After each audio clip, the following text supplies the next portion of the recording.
اللهم صل على سيدنا محمد النبي الأمي وعلى آله وصحبه وسلم. أعوذ بالله من الشيطان الرجيم بسم الله الرحمن الرحيم. سيدنا محمد النبي الأمي وعلى آله وصحبه وسلم.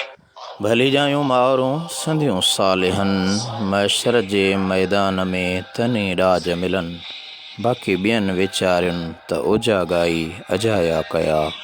النبي الأمي وعلى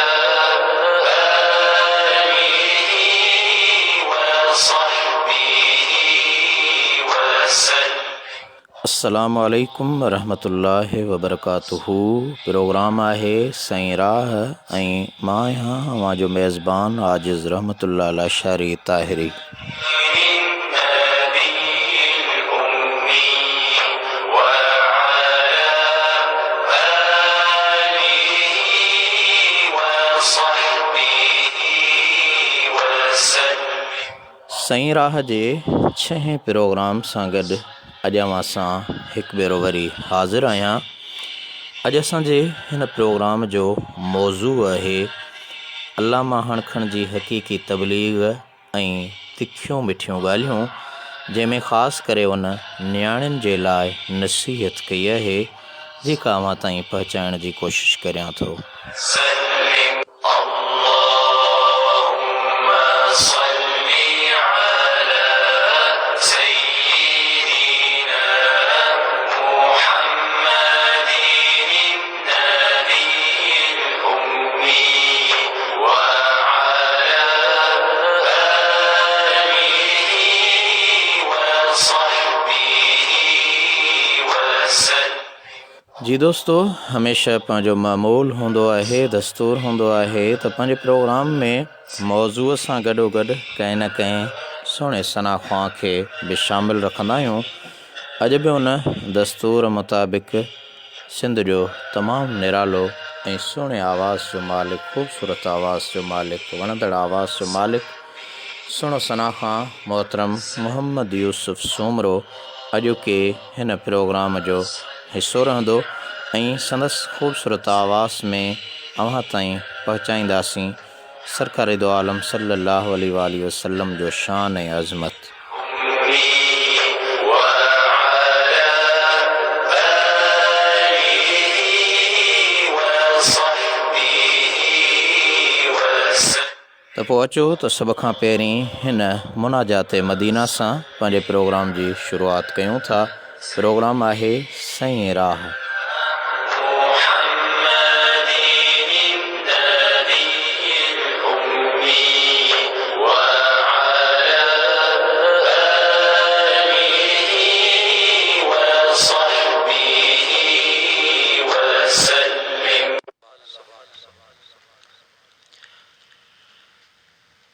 अल्लाह साईं मुंहिंजी वाह घबराए, अल्लाह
खजरा जो दीदार थे बद खजरा जो फरियाद फकीर इहादी महबूब जो रोज़ो पाकुर सा आसालन कांस कहे कांदी महबूब जो रोज़ो पाकुर सा आसालन कां बहे कांदी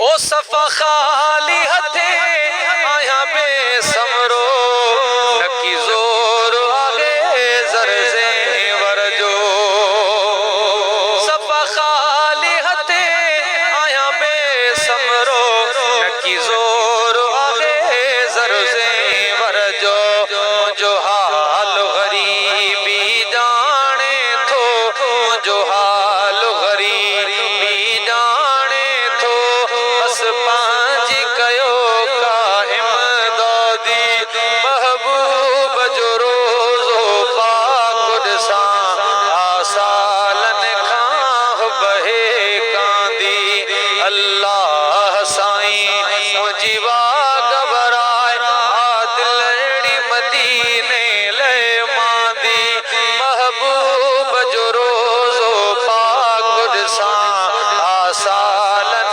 खां बहे कांदी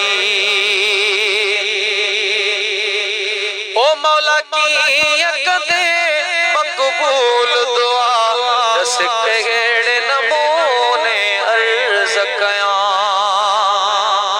मौला की यकदे मकबूल दुआ दस कहेड़े नमूने मां अर्ज़ कयां सवा सजेणन जे न सुकून अचे सवा सजेणन जे न सुकून अचे दिल सिंध में बेवस आबादी महबूब जो रोज़ो पाकुर सा आसालन खां बहे कांदी अल्लाह साईं मुझीवा घबराए आदिलड़ी मदीने ले मांदी महबूब जो रोज़ो पाकुर सा आसालन खां बहे कांदी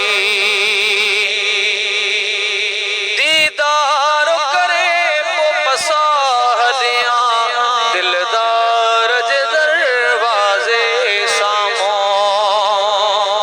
ओ दीदार करे पो पसाहदियां दिलदार जे दरवाजे सामो इहा दिल जी तमन्ना पूरी थे इहा दिल जी तमन्ना पूरी थे एक बेरो हयाती में हादी महबूब जो रोज़ो पाकुर सा आसालन खां बहे कांदी अल्लाह साईं मुझीवा घबराए आदिलड़ी मदीने ले मांदी महबूब जो रोज़ो पाकुर सा आसालन खां बहे कांदी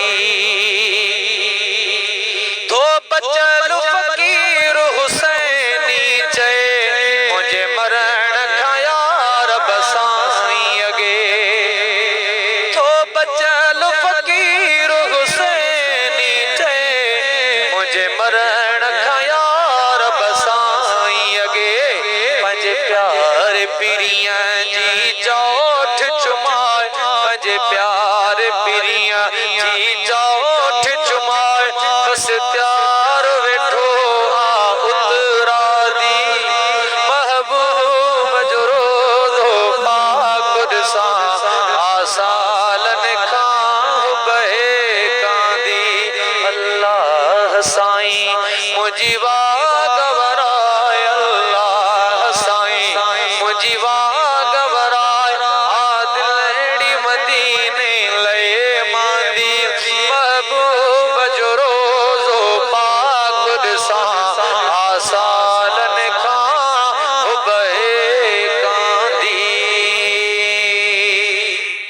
सुबहान अल्लाह सुबहान अल्लाह सुबहान अल्लाह। सना ख़ां मोहतरम जनाब मोहम्मद यूसुफ सुमरे जे आवाज़ में अल्लाह साईं मुंहिंजी वाग वराए आ दिलड़ी मदीने लय मांदी मोहतरम बच्चल फ़कीर हुसैनी उतरादी जी ख़ूबसूरत इल्तिजाए मदीना वाखे ॿुधाईसीं।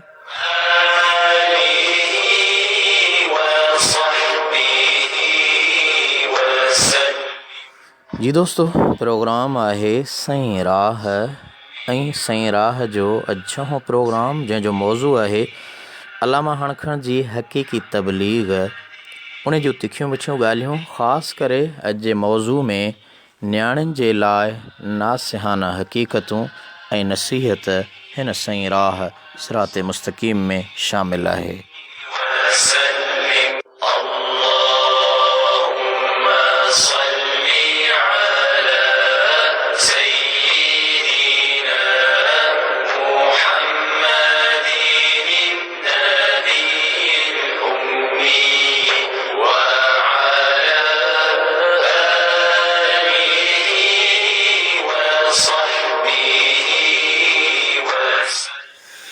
जी दोस्तों,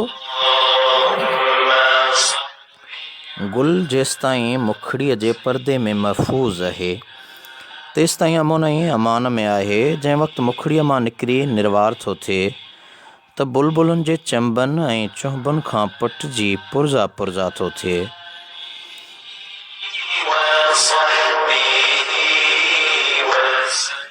आयो वियो गुल खे टिड़ियल ॾिसी छिने थो ऐं पंहिंजे सिंघण वारो मक़सदु पूरो करे थो।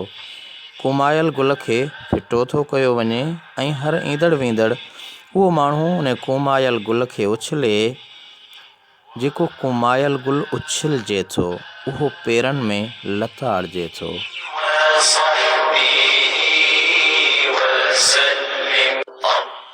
इहो ई साॻियो हाल ऐं हशर उन औरत जो आहे जेका आज़ाद ऐं आवारा थी जब प्यार किया तो डरना क्या वारो नारो हणी जॾहिं मैदान ते निकिरे थी त घणनि ग़लति ऐं ग़लीज़ निगाहुनि जो शिकार बणिजे थी। अल्लाह शल पंहिंजी अमान में रखे।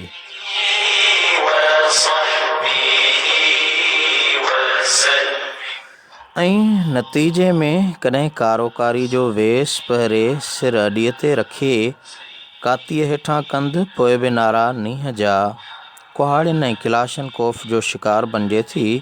कॾहिं वरी प्रेमी जोड़ो बणिजी अदालत जा चकर लॻाए कंहिंजा घर वसाए थी त कंहिंजा घर विसाए थी।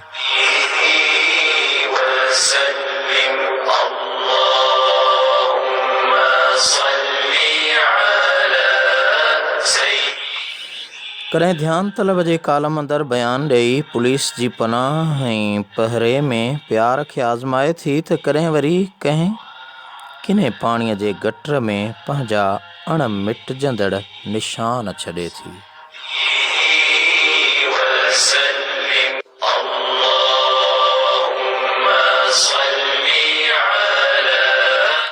जी दोस्तों, ही दौर आज़ादी अयाशी ऐं ओरियानी जो दौर आहे।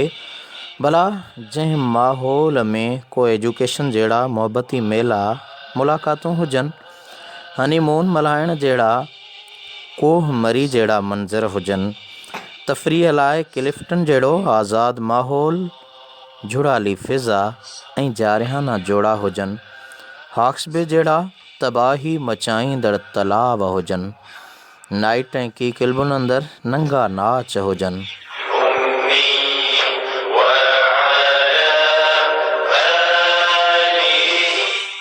अख़बारुनि अंदरि रंगारंगी फिल्मी सुफ़ा ऐं नंगियूं तस्वीरूं हुजनि, प्रेमी जोड़ा ऐं अश्किया पोज़ हुजनि, औरत जो अंग अंग उघाड़ो हुजे, हुस्न जा मेला ऐं मुक़ाबला ॾेखारिजनि, रिसालनि अंदरि उघाड़ो अदब ऐं किरियल कहाणियूं हुजनि, रेडियो तां वाहियात ड्रामा ऐं डिस्को गाना हुजनि। साॻे वक़्तु TV, internet, cable, WhatsApp, Facebook, YouTube ऐं इन समूरे मरहले में हैवानी हरकतूं ऐं नंगो नाच ॾेखारियो वञे। हाणे अहिड़े माहौल ऐं मुआशिरे अंदरि परदे ऐं पाबंदी वारी सोच ऐं सान्याह पैदा किथां थींदी। أمي وعلى آله وصحبه अफ़सोस रुगो इहो थो थिए त अकुल जे अंधनि अहिड़ी गंदी ऐं ग़लीज़ सोच खे अपनायो, अहिड़े गंदे ऐं ग़लीज़ माहौल खे तहज़ीब ऐं तरक़ी सॼियो आहे। लॼ वई लाल ते, शर्म वियो शिकार ते, बस ए बेहयाई तेरा आसरा। अल्लाह पंहिंजी पनाह में रखे। آله وصحبه وسلم। दोस्तो, औरत लफ़्ज़ जी माना आहे उघड़।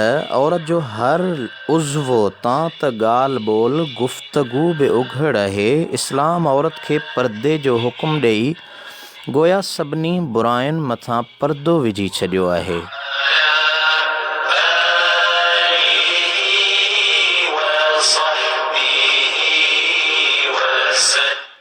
अक्सर औरतूं रेशमी कारन बुरकनि में नक ते नक़ाब विझी भरियल बस ऐं बाज़ारुनि में केतिरनि ई माण्हुनि खे नाहक नज़रुनि जे तीरनि सां दिलि जो निशानो बनाईंदियूं आहिनि। केतिरनि ई वाट वेंदड़ बेगुनाह इंसाननि खे गुनहगार कंदियूं आहिनि ऐं पंहिंजे ज़हर आलूदा नज़रुनि ऐं निगाहुनि सां दिलनि खे अगवा कनि थियूं। अहिड़ियुनि औरतुनि खे केरु सम्झाए त इहो निकाब वारो नमूनो निहायती ग़लति ऐं ग़ैर मुनासिब आहे। नकाब अहिड़ो हुजे जंहिंमां इहो अंदाज़ो लॻाए न सघिजे, परूड़े ऐं परखे न सघिजे त पोढ़ी पकी आहे या नंढी नेटी आहे, कारी कोजी आहे या हुस्न जमाल वारी आहे। बहरहाल परदो औरत खे हया सेखारे थो ऐं हया औरत जो ज़ेवर ऐं ईमान जो हिस्सो आहे।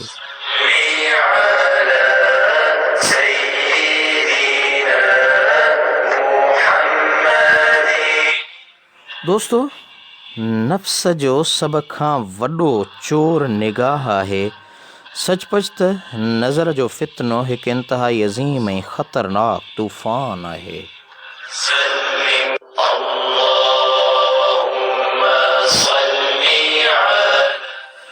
उन तूफ़ान खां सचे लिङे बचणु खपे, मुकमल बचणु खपे ऐं सभु कंहिंखे बचणु इहा कंहिंजे वस जी ॻाल्हि न आहे। उते चङे मठे ऐं खरे खोटे जी सोच ऐं सान्याह मोकिलायो वञे। उते इंसानियत जूं हदूं ओरांघे हैवाननि ऐं वहटनि वांगिया गोर चरणो थो पवे।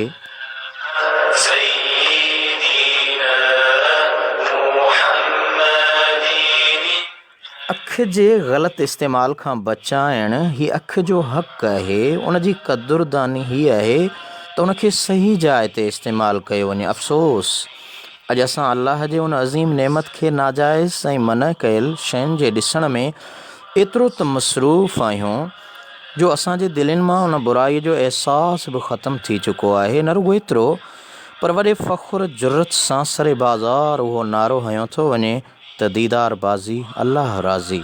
छा रब जो रज़ामंदो बेहयाई ऐं बुछड़ाई जे कमनि में आहे? न, ही त ख़ुदा जे कहर ऐं ग़ज़ब खे दावत आहे।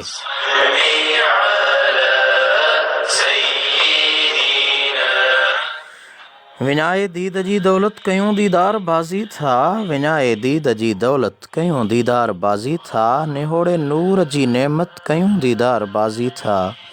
असांजो विर्द बस ही थियो, भला बेदार जो छा वियो, मिलाए ख़ाक में इज़्ज़त कयूं दीदार बाज़ी था, मिलाए ख़ाक में इज़्ज़त कयूं दीदार बाज़ी था।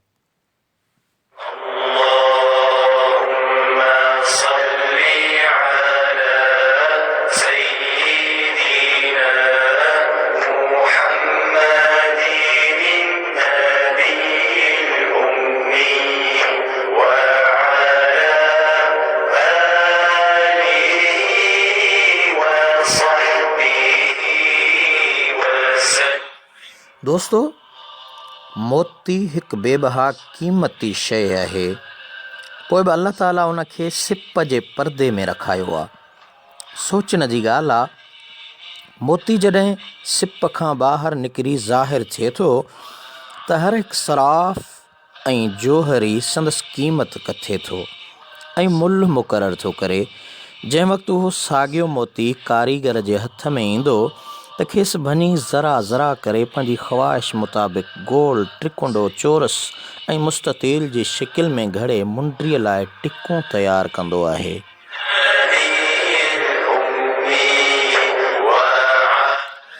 इहो ई साॻियो हशर उन औरत जो थिए थो जेका पर्दे जी परवाह नथी करे। जेसिताईं औरत पर्दे में आहे तेसिताईं मोतीअ वांगुरु महफ़ूज़ आहे। जॾहिं पर्दे खां ॿाहिरि निकिरी निर्वार थिए थी त हर को माण्हू उन जी असमत ऐं इज़त तरफ़ पियो तकींदो ऐं उनखे फासाइण लाइ हर क़िस्म जा हीला ऐं हरबा पियो हलाईंदो। अगरि औरत जी इहा सूंहं सोभिया ज़ाहिर थी पवे त वॾे नुक़सान जो अंदेशो आहे। हिकु तरफ़ ख़ानदान जी इज़त आबरू नंगे नामोस ऐं इज़त ग़ैरत जो मामिलो आहे त साॻे वक़्तु किन्हीअ रन तां का त कुहाड़ा खॼी वेंदा ऐं केतिरा कूंधर जोधा जवान मुफ़्त मारिजी वेंदा। अल्लाह ताला शल पंहिंजी पनाह में रखे। असां जे न्याणियुनि जी लज शर्म शुनास ऐं हया जी हिफ़ाज़त फ़रमाए। आमीन।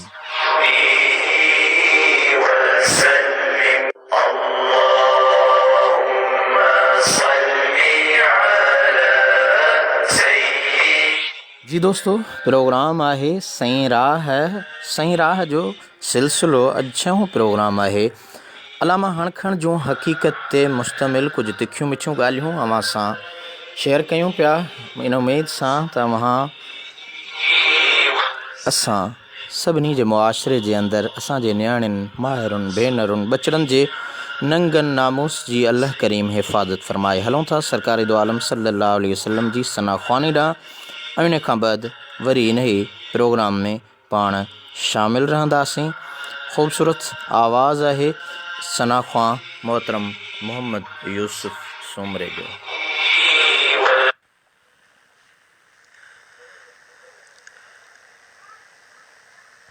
अरशन ते मुस्तफ़ा जो पहुचण बि मौजज़ो।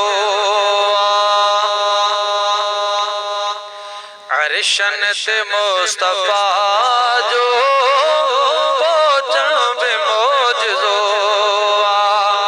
हिक रात में घुमी घर मोटण बि मौजज़ो। अरशन ते मुस्तफ़ा जो पहुचण बि मौजज़ो। अरिड़हं वरह लॻी विया पर बिस्तरो गरम हो। अरिड़हं वरह लॻी विया पर बिस्तरो गरम हो। पाणी वहण खड़े जो लरज़ण बि मौजज़ो। अरशन ते मुस्तफ़ा जो पहुचण बि मौजज़ो। दीदार करे अर्श तां हिक रात में घुमी घर मोटण बि मौजज़ो। अरशन ते मुस्तफ़ा जो पहुचण बि मौजज़ो। ओ हिजरत जी रात वारो वाक़ियो विवाह जो। हिजरत जी रात वारो वाक़ियो विवाह जो। घेरे जे हूंदे घर मां निकिरण बि मौजज़ो। अरशन ते मुस्तफ़ा जो पहुचण बि मौजज़ो। अरशन ते मुस्तफ़ा जो पहुचण बि मौजज़ो। रिया आब ऐं ग़िज़ा जे ॾींहं ऐं टे रातियूं।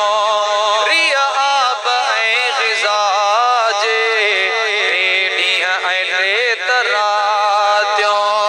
सरकार जो जबल में दर्शन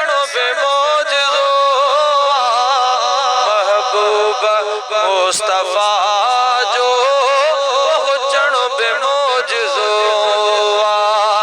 अरशन ते मुस्तफ़ा जो पहुँचण बे मोजज़ो हिक रात में घुमी कर मोटण बे मोजज़ो अरशन ते मुस्तफ़ा जो पहुँचण बे मोजज़ो सिद्दीक़ जो त साईं दुश्मन मथा अची विया सिद्दीक़ जो त साईं दुश्मन मथा अची विया पर दुश्मनन जो गोले थकजण बे मोजज़ो अरशन ते मुस्तफ़ा जो पहुँचण बे मोजज़ो सुभान अल्लाह सुभान अल्लाह। घुमी कर मोटण बे मोजज़ो अरशन ते मुस्तफ़ा जो पहुँचण बे मोजज़ो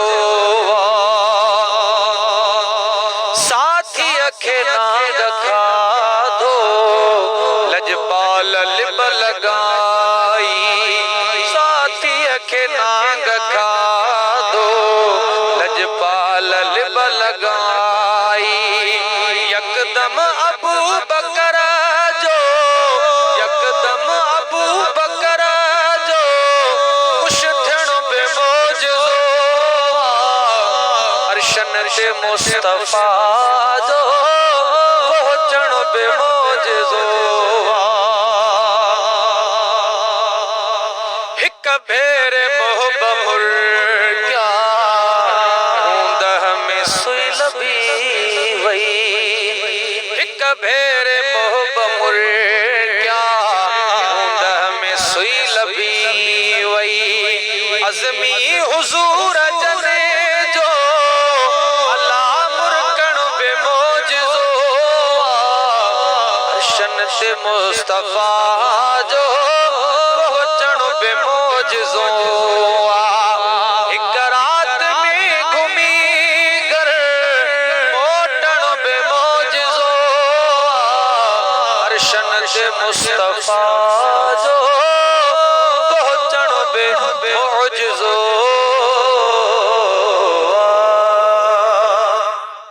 सुभान अल्लाह सुभान अल्लाह। अरशन ते मुस्तफ़ा जो पहचण बे मोजज़ो आ। اللهم صل على سيدنا محمد النبي الأمي وعلى آله وصحبه وسلم सिंध जे सुरीले सना ख़ां मोहतरम मोहम्मद यूसुफ सुमरे जो आवाज़ ऐं निराले शाइर बरख शाइर मोहतरम अब्दुर्रहीम अज़मी जूं ख़ूबसूरत सिटरूं अवां ताईं पहुचायूंसीं।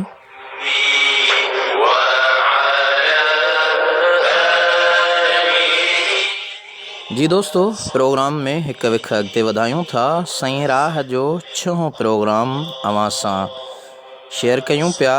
अल्लामा हणखण जूं हक़ीक़ी तबलीग ते तिखियूं मिठियूं ॻाल्हियूं अवां जे समाअतुनि ताईं। अॼु नियाणियुनि जे लाइ नसीहत हिन प्रोग्राम जो हिसो आहे। शल रब करीम असां अव्हांजे माइरुनि भेनरुनि नियाणियुनि जे नंगो नामूस जी हिफ़ाज़त फ़रमाए। आमीन।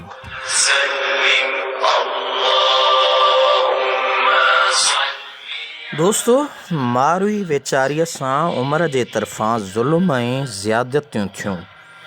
खेसि लोहे कोटनि में क़ैद कयो वियो। खेसि हर नमूने जो लोभ लालच ॾेखारी वई। 70 ताम पेश कया विया। सुहिणा गिल्म ग़ालीचा विछाया विया। अतुर अंबीर हीरा जवाहर आछा विया। पोइ बि मारूई पाक दामन रही।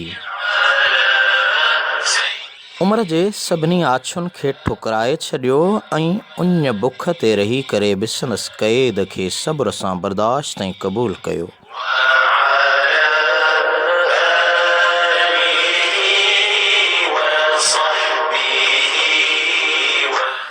हाणे सवाल इहो थो थिए त आख़िर इहो मामिलो थियो छो। अगरि उहो मलीर वारो मोती मारूड़नि जा मन छॾे अबाणा कख छॾे ॿाहिरि न निकिरे हा, सांघीअड़नि सबाजड़नि जा सहन न छॾे हा, पंहिंजे मन मोहींदड़ मासूम चहिरे जो हुस्न ऐं जमाल खूह ते न खोले हा, त उमिरि खे इहा ज़रूरत ई न थिए हा जो मारूई खे पंहिंजनि मिठड़नि मारुनि खां जुदा करे हा, ऐं नई वरी सांघीअड़नि सबाजड़नि खे एॾा सूर ऐं सदमा सहणा पवनि हा।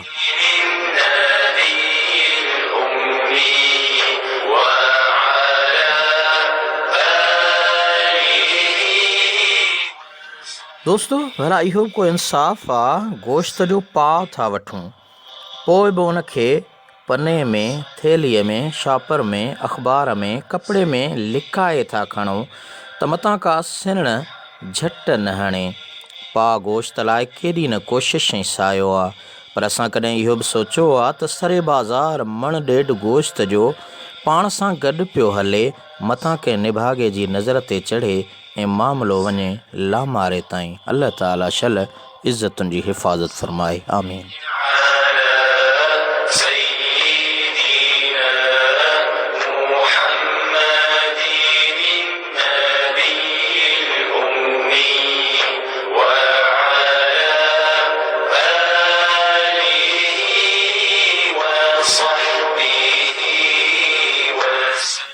जी दोस्तो, इहा हिकु मञल हक़ीक़त आहे त शर्म और हया मर्द जे मुक़ाबले में औरत अंदरि कई हिसा ज़्यादा आहे।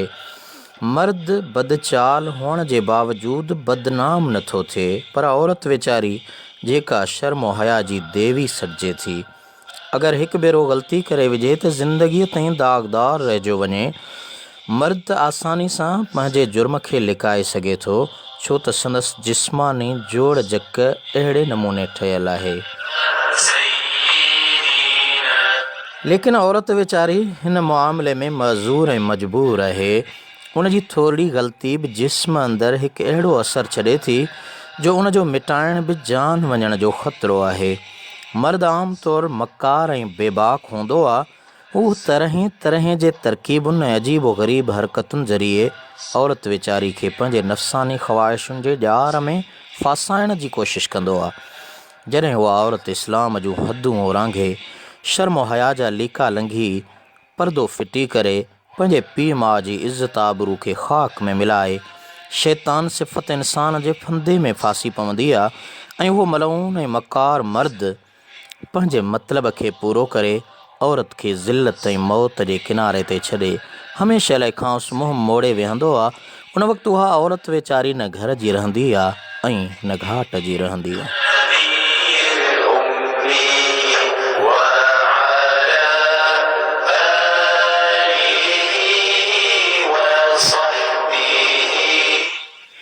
हर वक़्तु आनंद तुनकनि में हूंदी, मिटनि माइटनि सरतियुनि सहेलियुनि जे आॾो कंध बि न खणी सघंदी, पंहिंजे मुंहुं पई राग ॻाईंदी त ओ मुंहिंजी मिठड़ी माउ, मूंखे सूरनि लाइ छो थिए ॼणी।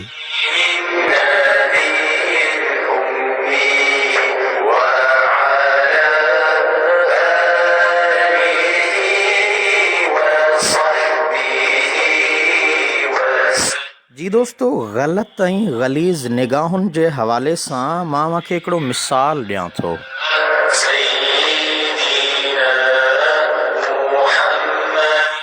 हिकु मौली साहब ट्रेन अंदरि सफ़र करे रहियो हो ऐं साम्हूं सीट ते हिकु तइलीम याफ़्ता नौजवान पिणु वेठल हो। दौरान गुफ़्तगू नौजवान मौली साहब खे चयो त मौलाना, अवां मौलवियुनि जे तंग नज़रिए बि असांखे तंग करे विधो आहे। अवां औरतुनि खे पर्दे जे कोट अंदरि क़ैद रखण जी प्रचार कंदा रहंदा आहियो। जॾहिं त औरतूं असांजे मुल्क जी अधु आबादी आहिनि, पोइ एतिरी सारी आबादी ईअं घर में बेकार विहारे उन्हनि जो ईअं वक़्तु गुज़ारणु, आख़िर ही तरक़ी किथां थींदी ऐं मुल्क तरक़ी किथां कंदो। मौलवी साहब औरत जे ॿाहिरि अचण ते ऐं मर्दनि सां मिलण जे हवाले सां चयो त आख़िर कहिड़ी कबाहत आहे? मौलवी साहब ईअं छो था मां चयो? उन नौजवान चयो, मर्दनि खे बि घुरिजे त पंहिंजूं नियतूं दुरुस्त रखनि, ग़लति ऐं ग़लीज़ निगाहुनि खां बचनि। भला इहो त संदसि वस ऐं अख़्तियार में आहे त मुआशिरे अंदरि फितनो ऐं फ़साद पैदा न कनि। उन नौजवान मौली साहब खे चयो त साईं, माण्हू भली ज़हर जी ॿोरीअ ते चढ़ियल छो न हुजे, जेसि ताईं ज़हर न खाईंदो तेसि ताईं छो मरंदो।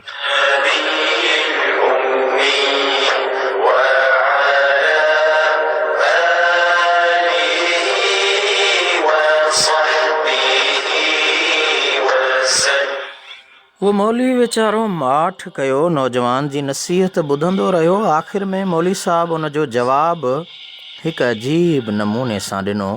उहो ईअं ॾिनई त खीसे मां लीमो कढी चाकूअ सां वढे नौजवान जे साम्हूं ॾाढो मज़े सां अजीब ग़रीब अंदाज़ में चूसण लॻो। नौजवान वेतर पाणीअ मां निकिरी वियो ऐं मौली साहब जे उन हरकत खे घणे गौर सां ॾिसण लॻो। बसि ॾिसंदे ॾिसंदे नौजवान जो वात पाणीअ सां भरिजी आयो। मौली साहब उन नौजवान खे चयो त लीमो आउं पियो चूसियां ऐं वात पाणी तुंहिंजो पियो थिए, ख़ैर त आहे?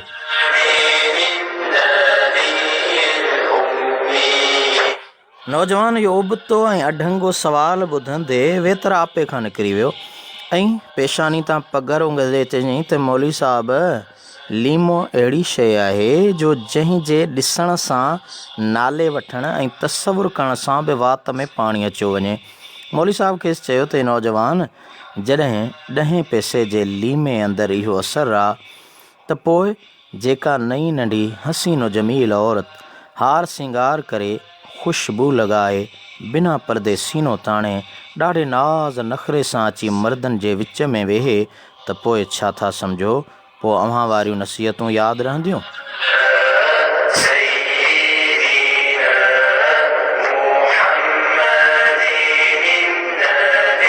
मुंहिंजा अल्लाह पंहिंजी पनाह में छॾ।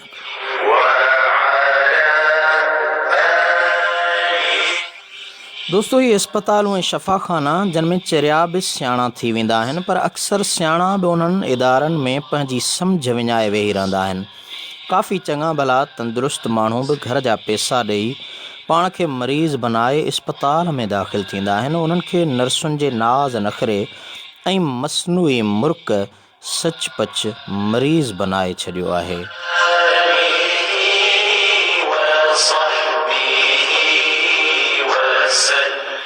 उहे ज़िंदह लाश काफ़ी अरसे ताईं बिस्तरे खे छॾण लाइ तयारु न हूंदा आहिनि ऐं नई वरी स्टाफ ई उन्हनि खे छॾण लाइ तयारु हूंदो आहे, छो त पैसा बोलता है।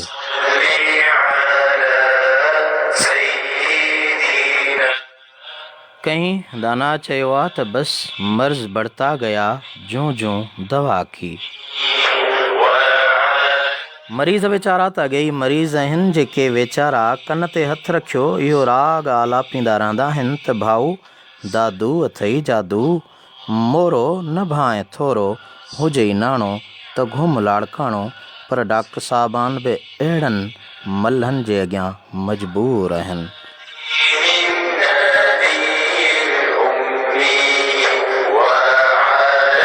दोस्तो, सही राह जे सिलसिले खे अॻिते वधाईंदे अव्हांखे ॿुधायां त अॼु 6हों प्रोग्राम आहे ऐं अल्लामा हण खण जी हक़ीक़ी तबलीग ऐं तिखियूं मिठियूं ॻाल्हियूं अॼोके प्रोग्राम जो मौज़ू आहे। हिन प्रोग्राम जे मौज़ू में ख़ासि करे अॼु नियाणियुनि जी नसीहत शामिलु कई पई वञे ऐं साॻे वक़्तु सिंधरियो सुरीलो सना खां मोहतरम मोहम्मद यूसुफ सूमरे जे आवाज़ में बहितरीन नातूं अव्हांखे ॿुधाए रहिया आहियूं।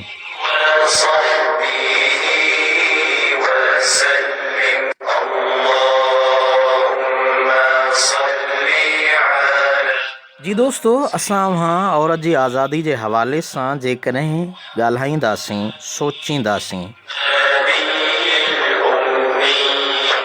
त छा औरत खे साॼे पासे कार में विहारणु, उनखे अधो घाड़ो करे बाज़ारनि में चकर लॻाइणु, राति जो हाल अंदरि नचाइणु, नामहरम मर्दनि सां गॾु सिनेमा ॾिसण जी इजाज़त ॾियणु, उनजा वार कतरे छोकिरो बनाइणु, डिनर में पंहिंजे दोस्तनि सां हथु मिलाइणु ऐं उन्हनि सां गॾु विहारणु, छा इहे ई औरत जा हक़ आहिनि?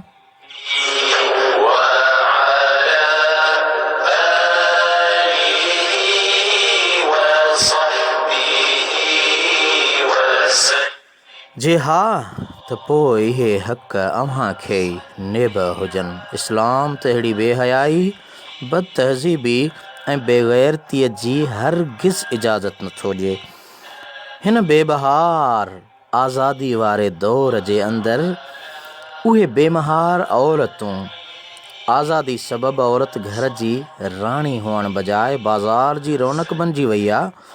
राति ॾींहुं होटलुनि ऐं सिनेमाउनि में, बाज़ारनि ऐं पार्कुनि में मथे उघाड़ी, मुंहुं खुलियल, टेडी कपिड़ा पातल, चपनि ते सुर्ख़ी ऐं गलनि ते पाउडर थफियल घेटियुनि में घुमंदे नज़र अचे थी। मौजूदा दौर में हिकु नौजवान छोकिरी हार श्रंगार करे, ख़ुशबू लॻाए, अकेले ड्राइवर सां टह टह कंदी कार में चढ़ी क्लिफ्टन ॾांहुं तफ़रीह लाइ तयारु आहे। अल्लाह पंहिंजी पनाह में रखे।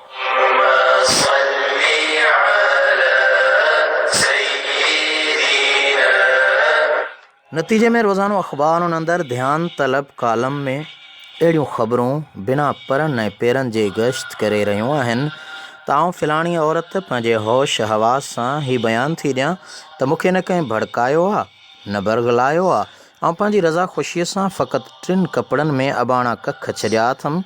तंहिं लाइ मुंहिंजा माइट मूंखे ऐं मुंहिंजे मुड़ुस खे तंग करण जी कोशिश न कनि। ॿिए तरफ़ प्रेमी जोड़ा कॾहिं अदालत जे ऐवान में त कॾहिं जेल जे लोहे सीखुनि में नज़र ईंदा आहिनि।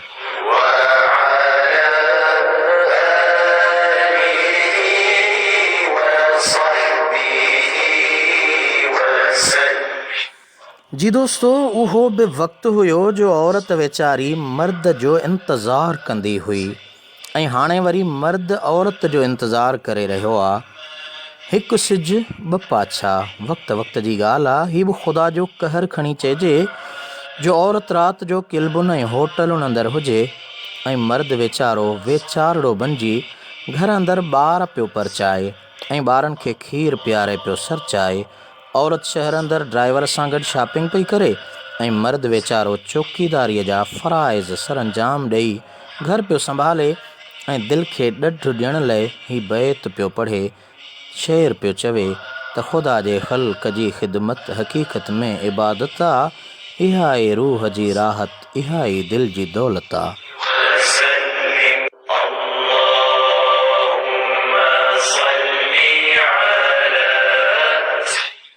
अञा बि औरतुनि खे शिकायत आहे त असांखे पूरी आज़ादी न आहे। हर वक़्तु पंहिंजे हक़नि हासिलु करण लाइ भॼ ड्रोड़ ऐं जिदोजहद जारी आहे। दोस्तो, इस्लाम जेको औरत खे दर्जो ॾिनो आहे, हक़ीक़त में उहो ई संदसि हक़ीक़ी मक़ाम आहे। उन में ई औरत लाइ सची अज़मत ऐं इज़त आहे। माउ जी हैसियत सां उहा औरत पूरे ख़ानदान में सभ खां ज़्यादा क़ाबिल एहतराम फ़र्द आहे। माउ जी रज़ा में अल्लाह जी रज़ा आहे। जन्नत माउ जे पेरनि हेठां आहे। माउ जो चहिरो ॾिसणु हज जो सवाबु आहे। भेण जी हैसियत सां उहो भाउ सां गॾु पीउ, माउ,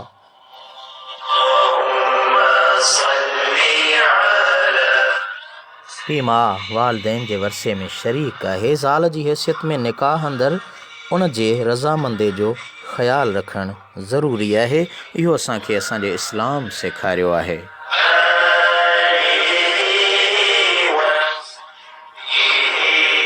जी दोस्तो, प्रोग्राम सही राह, अल्लाह मां हणखण जूं तिखियूं मिठियूं ॻाल्हियूं मुमकिन आहे कंहिंजी दिलि तां गुज़रनि ऐं उनखे तकलीफ़ थिए, छो त सच ॾाढो कड़ो आहे ऐं ही उघाड़ी तरार आहे लफ़्ज़नि जी जेका मूं गुज़िरियल प्रोग्राम में बि ऐं अॼोके हिन 6 प्रोग्राम में बि अव्हां जे साम्हूं रखी आहे। यकीनन मां अव्हांखे ॿुधायां त हिन प्रोग्राम में असां सना ख़्वाननि खे बि शामिलु कंदा हलंदा आहियूं ऐं यकीनन उन्हनि नात ख़्वाननि जूं ख़ूबसूरत नातूं बि अव्हांखे ॿुधाईंदा हलंदा आहियूं। त हींअर हलूं था सरकारी दो आलम सल्लल्लाहु अलैहि वसल्लम जी सना ख़्वानी ॾांहुं ऐं हज़रत हाजी ग़ुलाम नबी महेसर रहमतुल्लाह अलैह जी तमामु ख़ूबसूरत नात जेका हुन सरकारी दो आलम सल्लल्लाहु अलैहि वसल्लम जन जे हवाले सां लिखी आहे। जीअं ज़ोर गुलनि में गुलाब जो गुल। अचो त मोहतरम मोहम्मद यूसुफ सुमरे जे ख़ूबसूरत आवाज़ में अव्हांखे ॿुधायूं हाजी ग़ुलाम नबी महेसर जी ही नात ऐं उन खां पोइ वरी गॾिजूं था। आख़िर में अव्हां जा मोहब्बत भरिया मैसेज ऐं नीह भरिया नियापा ज़रूरु शामिलु कबा।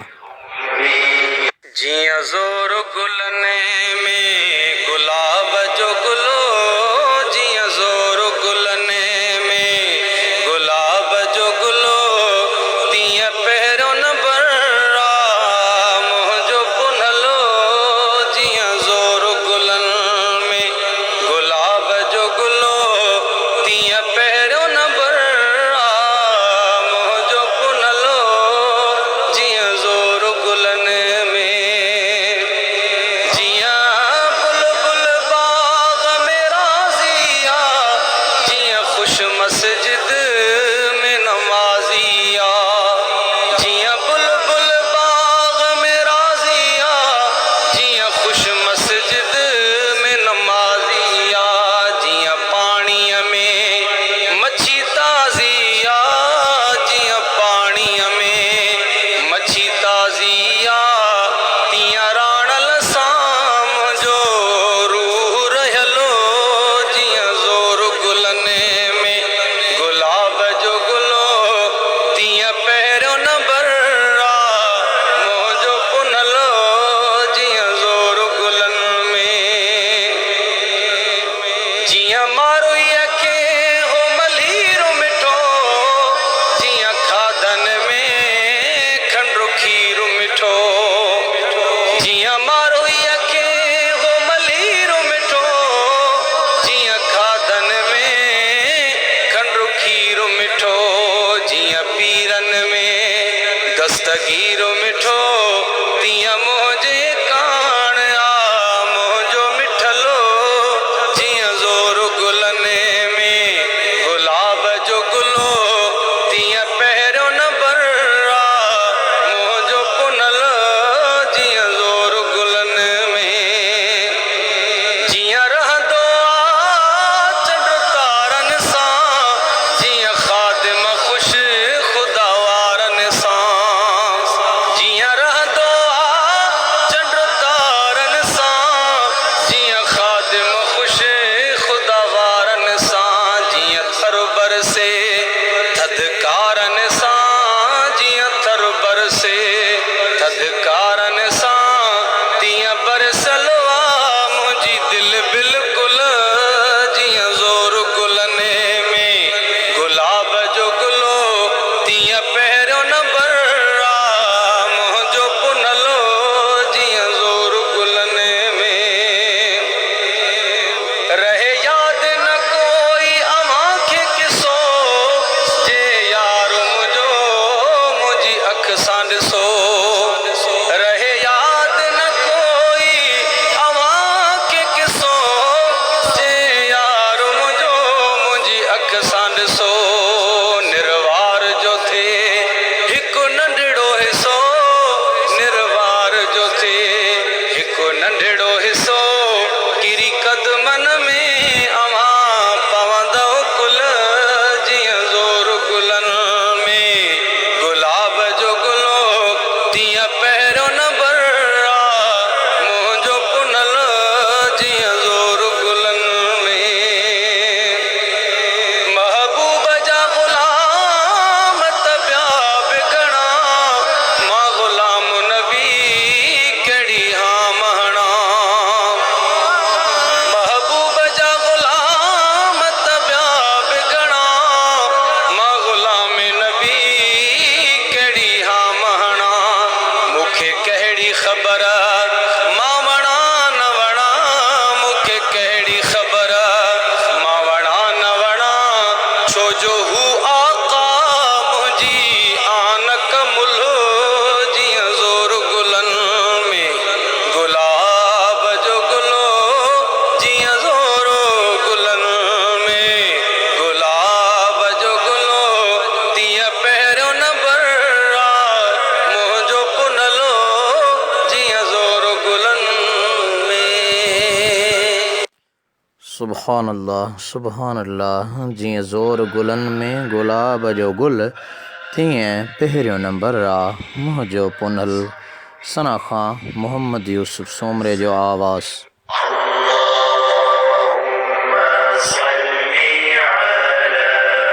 سيدنا محمد النبي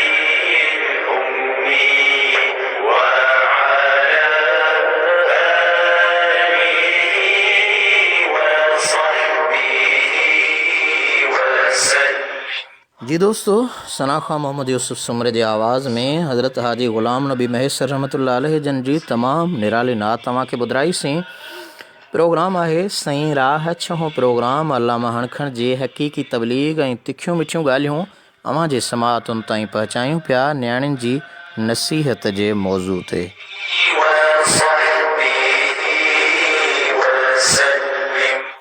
अगरि ख़ुदा न ख़्वास्ता औरत जो गुज़ारो पंहिंजे मुड़ुस सां थी नथो सघे ऐं उन्हनि जी इस्लाह कंहिं बि तरह मुमकिन न हुजे त पोइ औरत तलाक हासिल करण में मजाज़ आहे।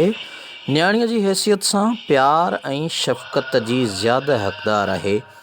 मुंहिंजे आका काइनात जे कारणी नबी नामदार सल्लल्लाहु तआला अलैहि वसल्लम फरमायो आहे त जॾहिं बि का शइ या मेवो वग़ैरह आणियो त पहिरियां ई पंहिंजी न्याणीअ खे ॾियो।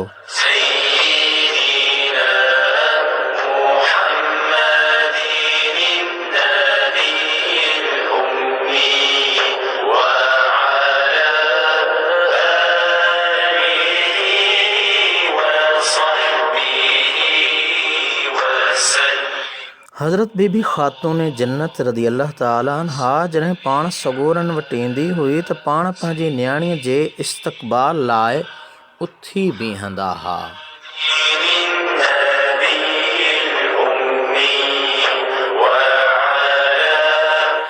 ऐं पंहिंजी चादर मुबारक विछाए खेनि उन ते विहारींदा हुआ। असांजा मुर्शिद मुरबी हज़रत क़िबला महबूब सजन साईं दामत बरकातुहुल आलिया जन फरमाईंदा आहिनि त घर चमन जे मिसल आहे, पुट मेवा आहिनि ऐं न्याणियूं गुल जीअं आहिनि।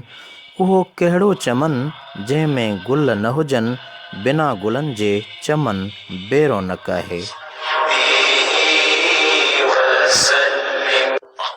हिननि सभिनी हक़नि ऐं आज़ादियुनि जे बावजूदि इस्लाम औरत जो दाइरे अमल घर ताईं महदूद रखियो आहे। इस्लाम उनखे इहा इजाज़त हरगिज़ नथो ॾिए त औरत घर खे ख़ैराबाद चई करे घर जी ॿाहिरिन दिलचस्पियुनि खे पंहिंजो मक़सदु बणाए। मुस्लमान औरत खे ही इजाज़त आहे त हूअ ज़रूरत वास्ते पंहिंजे मुहर्रम सां गॾु घर खां ॿाहिरि निकिरी सघे थी, लेकिन अहिड़ी हालत में जो पंहिंजी ज़ीनत लिकाए उन जे जिस्म, लिबास ऐं ज़ेवरनि जी नुमाइश थींदी न हुजे।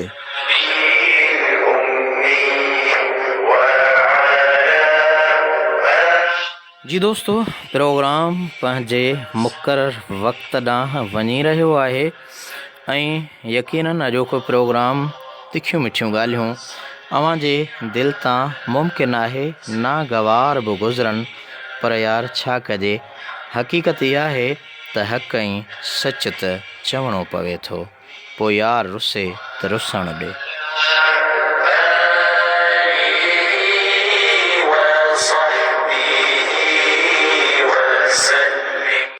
सईं राह जे 6हें प्रोग्राम में अव्हां सां गॾु रहियुसि ऐं अव्हां जा मोहबत भरिया मैसेज आख़िर में शामिलु कंदा आहियूं ऐं उन खां पोइ वरी अव्हां खे तमामु ख़ूबसूरत सरकार जी सना ॿुधाईंदा आहियूं। मां थोराईतो आहियां मोहतरम जमालदीन जमाल, जेके सऊदी अरब जिद्दा खां पंहिंजे प्रोग्राम में शामिलु रहिया। माशाअल्लाह, ज़बरदस्त, वॾी महिरबानी। उन सां गॾोगॾु एडवोकेट मोहतरम शबीर लाशारी साहब खे भली कार, इंडिया कच्छ भुज वारे इलाइक़े खां असांजो दीनी स्कॉलर अहले हदीस जो नामियारो आलिम दीन मोहतरम मौलाना मौलवी अब्दुल वहीद मुतवा साहब पंहिंजे हिन प्रोग्राम में शामिलु रहिया। उन सां गॾोगॾु एजाज़ आजिज़ अली दोस्त लाशारी पंहिंजे प्रोग्राम में शामिलु रहिया। रफ़ीक सिंधी पंहिंजे प्रोग्राम में शामिलु रहिया। उन्हनि सां गॾोगॾु ज़का महेसर ऐं जोखियो नईम गडाब कराची खां असांजो बहितरीनु दोस्त पंहिंजे हिन प्रोग्राम में शामिलु रहियो। अख़्तर अली अख़्तर दोस्तो, अख़्तर अली अख़्तर जो तमामु हिन प्रोग्राम जे हवाले सां हिकिड़ो हूंदो आहे डायरेक्टर पेशकार, पर उन जी पसे पर्दा टीम हूंदी आहे ऐं उहा पसे पर्दा टीम स्क्रीन ते त न हूंदी आहे, पर उन जो तमामु घणो कमु हूंदो आहे। अहिड़ी तरह सां असांजे मोहतरम अख़्तर अली जो तमामु निरालो कमु आहे ऐं हिन प्रोग्राम में उन जो तमामु वॾो हिसो शामिलु आहे। खेनि महिरबानियूं ऐं जज़ाकल्ला, अल्लाह ताला खेनि ॿिन्ही जहाननि में आला समरता फ़रमाए। इमदादुल्लाह बिजाराणी साहब पंहिंजे प्रोग्राम में शामिल रहिया। रेडियो लिसनर क्लब झोल खां असांजो मोहतरम दोस्त मीर अकरम टालपुर साहब शामिल रहियो, जंहिं लिखियो त हक़ीक़त जूं हिदायतूं पेश करण ते अल्लाह ताला अव्हांखे ख़ुशि रखे। आमीन सुम आमीन। वॾी महिरबानी। ख़ालिक ॾिनो ख़ासखेली साहब पंहिंजे प्रोग्राम में शामिल रहियो। माशूक मोहसिन अबड़ो असांजो तमामु भलोड़ शाइर पंहिंजे प्रोग्राम में शामिल रहियो। माशाअल्लाह प्यारा साईं, ज़बरदस्त दुआउनि में यादि। अव्हां सभिनी सॼणनि जूं महिरबानियूं। अव्हां पंहिंजे क़ीमती वक़्तु सीड़ाए असां सां गॾु शामिल रहिया। ओवैस नक्शबंदी पंहिंजे प्रोग्राम में शामिल रहिया। अव्हां सभिनी दोस्तनि जूं महिरबानियूं। वॾा वड़ लख लाइक किरोड़ कुर्ब बशाल रब काइनात पंहिंजे प्यारे महबूब अलैहिस्सलातु वस्सलाम जे सदके असांजी हीअ ड्यूटी मक़बूल ऐं मंज़ूर फरमाए। अॼु के हिन प्रोग्राम जो दोस्तो हिन प्रोग्राम जो बहितरीन सना ख़्वां आहे ऐं सना ख़्वां हुयो मोहतरम मोहम्मद यूसुफ सूमरो साहब, जंहिंजे ख़ूबसूरत आलापन ऐं आवाज़नि में शुरूआत में अव्हांखे मुनाजात मदीना ॿुधाईसीं त अल्लाह साईं मुंहिंजी वाग वरा आ दिलड़ी मदीने लाइ मांदी। बचल फ़क़ीर जो ख़ूबसूरत आवाज़ हो। उन सां गॾोगॾु अरशन ते मुस्तफ़ा जो पहचण बि मौजज़ो आहे। मोहतरम अब्दुर्रहीम अज़मी जी शाइरी अव्हां जे लाइ शामिल कईसीं।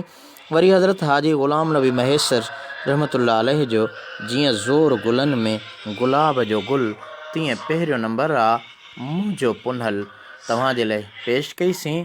प्रोग्राम में हिन पल हलूं था सरकारी दो आलम सल्लल्लाहु अलैहि वसल्लम जी सना ख़्वानी ॾांहुं। मोहतरम सरमद अयास असांजो निरालो नाह पंहिंजे प्रोग्राम में शामिल थियो। खेनि भली कार। वॾी महिरबानी। जज़ाकल्लाह। अल्लाह ताला अव्हांखे समर अता फ़रमाए।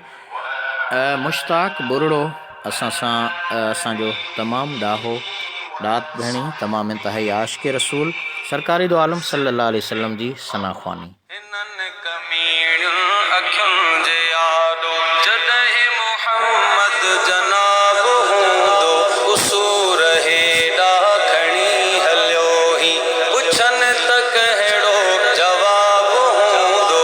हिननि कमीणियुनि अखियुनि जे यादो जॾहिं मोहम्मद जनाब हूंदो उसूर हेॾा खणी हलियो ही पुछनि त कहिड़ो जवाबु हूंदो। ॻणण खां ज़्यादा ज़रूर हूंदा गुनाह मुंहिंजा कुसूर मुंहिंजा ही लोक खां हिते लिकी सघनि था सभई ख़ुदा कम कलूर मुंहिंजा उते लिकायां लिकी न सघंदा उते लिकायां लिकी न सघंदा करीम जे हथ किताब हूंदो। हिननि कमीणियुनि अखियुनि जे यादो जॾहिं मोहम्मद जनाब हूंदो उसूर हेॾा खणी हलियो ही पुछनि त कहिड़ो जवाबु हूंदो। हिननि कमीणियुनि अखियुनि जे यादो जॾहिं मोहम्मद जनाब हूंदो उसूर हेॾा खणी हलियो ही पुछनि त कहिड़ो जवाबु हूंदो। इहा बि पक थो त आदमी हा ख़ता जे घर मां ख़ताब थींदी। इहा बि ख़ातीअ खे ख़ातिरी आहे अता जे घर मां अता बि थींदी। सवे दुनिया जा सखी कठे कर सवे दुनिया जा सखी कठे कर हिते करम बेहिसाब हूंदो। हिननि कमीणियुनि अखियुनि जे यादो जॾहिं मोहम्मद जनाब हूंदो उसूर हेॾा खणी हलियो ही पुछनि त कहिड़ो जवाबु हूंदो। हिननि कमीणियुनि अखियुनि जे यादो जॾहिं मोहम्मद